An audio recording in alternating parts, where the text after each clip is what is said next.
Wakati mu kweteekera empaka za PoARU Africa Uganda Rally, pulezidenti nti obukulembeze obuggya bulina okusooka okuteeka emabbali entalo ezibaddewo essira libeere ku muzannyo gwennyini gusobole okuddamu okutinta. Nandyagadde nnyo ttiimu enkadde, ttiimu empya bakwatagane, baleme kubaako kantu konna konna, bakwataganire wamu, olabe nti Rally ebeera successful kubanga Rally nnene nnyo ate ya Africa ku mutwe gwa Africa. Omuzannyo gw'emmotoka z'empaka gwe gumu ku mizannyo egitwala ssente empitirivu era ye Ambrose Byola agamba nti essira lisibe ku bavuzi kubanga be bakola omuzannyo olw'obudde ne ssente zibateekamu olw'obwagazi eri omuzannyo nga wagiddwa ne Yasin Nassa.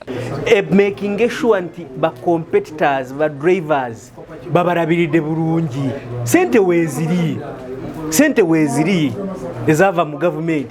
Making sure nti ba drivers bali covered bulungi, fees zaabwe baziziza, entry fees, amafuta weegali.